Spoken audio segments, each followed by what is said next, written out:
Hello, it's Zeke with the Eastside Church of Christ in Baytown, Texas. Thanks for joining us for our Eastside Bible reading for the week of July 5th through 11th, 2020. We continue on in our journey through Solomon's reign in 1 Kings, and we get an appreciation for just how grand his kingdom really was. The visit that's recorded from the Queen of Sheba, she had come from a region some 1,500 miles away, relates not only the physical trappings of his rule, but also the wisdom that was given to him by God. We're told of the massive amount of wealth that flowed into his coffers and the opulence of his possessions. Unfortunately, though, we also read that his many wives, some 700 of them, and his concubines, some 300 of them, turned him away from the one true living God to idols. We're introduced also to a couple of adversaries, as they're called, who were thorns in Solomon's side for years. Interestingly, it tells us in the text that God was the one who raised up these adversaries against Solomon. One of them, a fellow named Jeroboam, was once a trusted appointee of Solomon. But after Solomon dies, Jeroboam will end up becoming the first king of the seceded northern kingdom of Israel and leads all those tribes off into apostasy, into idolatry. And then suddenly we're told that after a 40-year reign, Solomon dies. As we head over into the book of Ecclesiastes, which is attributed to Solomon, it's a wide-ranging book that is based on one central question: what's the meaning of life? Solomon related his own experiences, his observations, and sometimes they seem to border on being gloomy or cynical.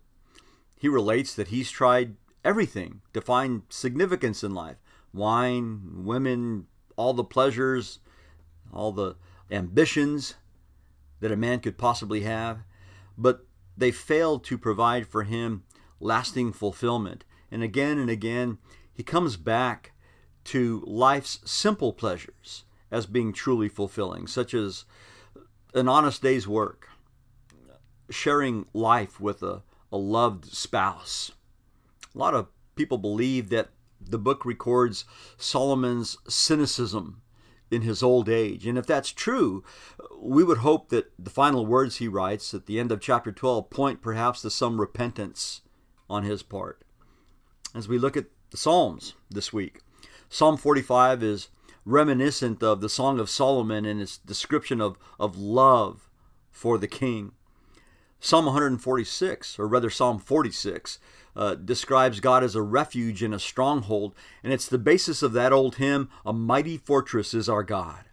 Psalm 125 is a psalm that is full of rich imagery.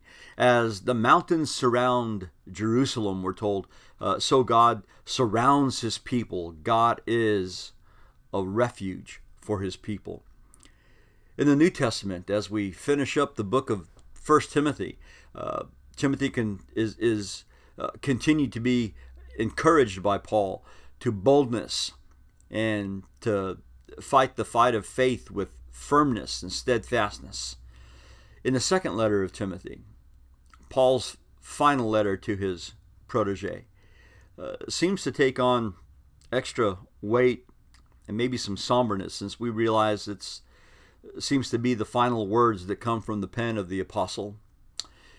It's a letter that's full of urging for Timothy to face hardships with faith and firmness, just as 1 Timothy was.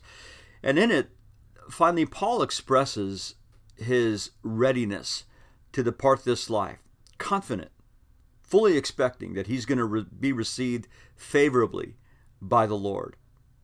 "I've fought the good fight," Paul said. "I've finished the course." May we all be able to say that when it's our time. Well, thanks for joining us this week in our Eastside Bible reading. I hope we'll see you again. God bless you.